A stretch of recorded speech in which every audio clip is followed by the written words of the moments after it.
కూటమి 11 నెలలైనా సూపర్ 6 పథకాలు చేయలా, బస్సు అన్నాడు అది తుస్సు చేసినాడు. అన్ని పథకాలు కానీ చంద్రబాబు నాయుడు గారు ఏమీ చేయలేదు. ఒక్క పథకం కూడా నెరవేర్చలేదు. కూటమి ప్రభుత్వం వచ్చి సంవత్సరం అయిపోయింది. ఏం చేసినారు చంద్రబాబు నాయుడు గారు? తల్లికి వందనం చేసినావా? తల్లికి వందనం చేయకుండా బిడ్డలు ఈరోజు అనాథైపోయి విద్యార్థులంతా రోడ్డు మీదకి వచ్చినారు.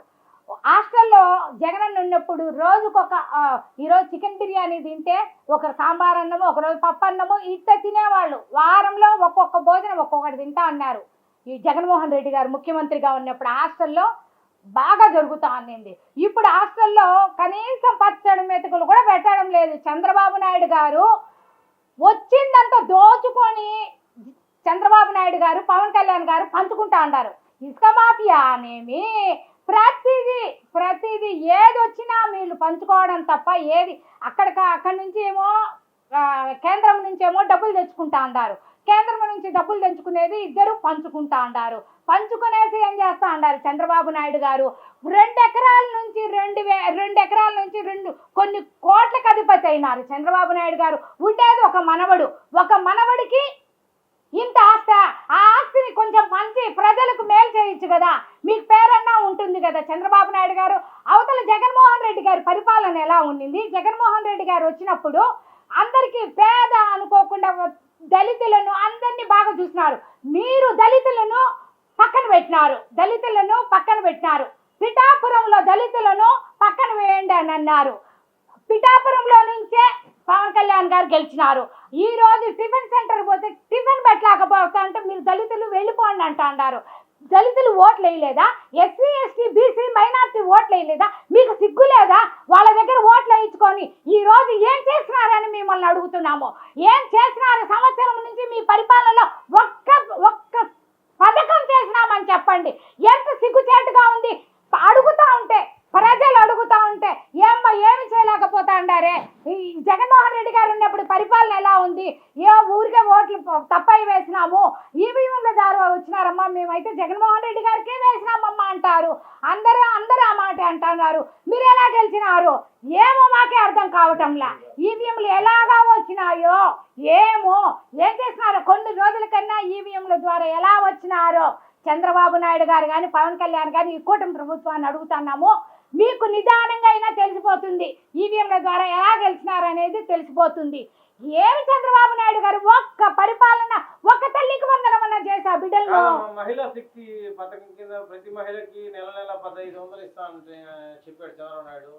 చంద్రబాబు నాయుడు గారు చెప్పడమే కానీ మాట తప్పడము చంద్రబాబు నాయుడుకు అలవాటు అయిపోయింది. ఫస్ట్ నుంచి అలవాటు అయిపోయింది. చెప్తాడు, పథకాలు నెరవేర్చడు. చెప్పింది చేసేది జగన్మోహన్ రెడ్డి గారు.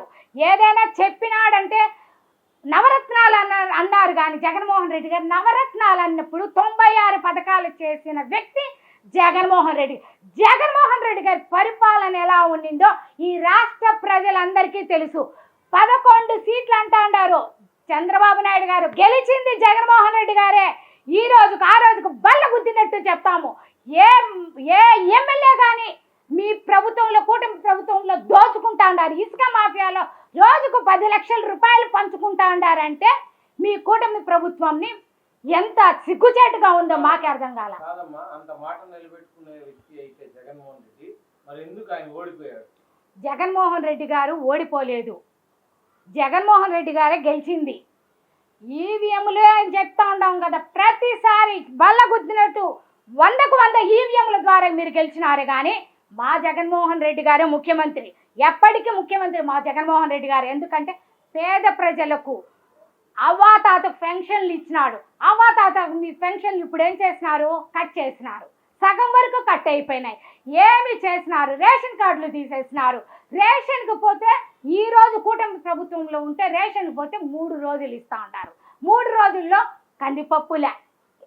కందిపప్పు బియ్యం ఇస్తే కందిపప్పు ఇయ్యరు, కందిపప్పు ఇస్తే చక్కెర ఇయ్యరు. ఇది మీ కూటమి ప్రభుత్వం. మా ప్రభుత్వంలో జగన్మోహన్ రెడ్డి గారు ఉన్నప్పుడు 10 రోజులు ఇస్తా ఉన్నారు. ఇంటింటికి సచివాలయంలో వాలంటీర్లు తెచ్చి ఇస్తా ఉన్నారు. ప్రతి పథకము ఆ సచివాలయంలో వాలంటీర్లు కూడా తీసేసినారు. సచివాలయ వాలంటీర్కి 10,000 ఇస్తానన్నావే, సిగ్గు లేదా మీకు? ఇప్పుడు ఈ రోజు కూడా ప్రభుత్వాన్ని అడుగుతాడా, సచివాలయం వాళ్ళు నోరు కొట్టేసి వాళ్ళని మూల కూర్చోబెట్టినావే. చంద్రబాబు నాయుడు సూపర్ 6 కి పవన్ కళ్యాణ్ 4 గ్యారెంటీ అని ఇస్తున్నారు. చంద్రబాబు నాయుడు గారు చెప్తాడు కానీ పవన్ కళ్యాణ్ గారు 4 గ్యారెంటీ సూపర్ 6 పథకాలు అన్నారు కానీ చంద్రబాబు నాయుడు గారు ఏ దారిలో దొడ్డిదారిన పోని, పవన్ కళ్యాణ్ గారు కూడా దొడ్డిదారిన పోయే రకం. పవన్ కళ్యాణ్ సనాతన ధర్మం అనే దానికి మాకే సిగ్గుచేటుగా ఉంది. సనాతన ధర్మం అని రోడ్లు అది దేవాలయాలలో కడగడం కాదు. పేద ప్రజలను చూసుకోండి, పేద విద్యార్థులను చూసుకోండి. ఎంతమంది చనిపోయినారో వాళ్ళకి ఆ రోజు ఏమన్నారు, ఎంతమంది ఇంతమంది చనిపోతా అన్నారు జగన్మోహన్ రెడ్డి పరిపాలనలో అన్నారే. 35,000 మంది పోయినారు అంటున్నారు. ఆ 35,000 మందిని ఈరోజు తీసుకురమ్మనండి. పవన్ కళ్యాణ్ గారు మీరు సిగ్గుచేటుగా ఆ రోజు మాట్లాడడం కాదు. ఓట్లకు ఎలక్షన్లకు ముందు ఒక మాట మాట్లాడతారు, ఎలక్షన్లు అయిపోయినాక ఒక మాట మాట్లాడతారు. మీ తీరే వేరు. నారా చంద్రబాబు నాయుడు గారు అనేది ఎప్పుడు అబద్ధాల చంద్రబాబు నాయుడు గారు అనేది పేరు పెట్టినారు. చంద్రబాబు మాకు జగన్మోహన్ రెడ్డి గారు సీఎం అయితే ఈ రాష్ట్ర పేద ప్రజలకు బాగా చేస్తాడు. సూపర్ 6 అనేది కాదు, నవరత్నాలు కాదు, ఈసారి ఎక్కువ పథకాలు తెచ్చి చేస్తాడు. ఏమీ లేదు, జగన్మోహన్ రెడ్డి గారే ఈసారి సీఎం అవుతాడు. 11 వచ్చినాయంటున్నారు కదా, 11 కూడా రావు, 0 వస్తాయేమో చూసుకోండి.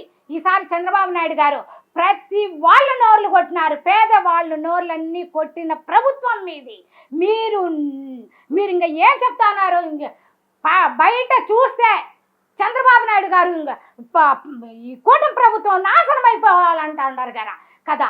చంద్రబాబు నాయుడు గారు ఇంత మీకు అవసరమా? వాళ్ళ నోరు వీళ్ళ నోరు కొట్టి, వాళ్ళను అబద్ధాలు చెప్పి వాళ్ళ నోర్లు కొట్టి ఇలాగా గెలుచుకున్నారు మీరు.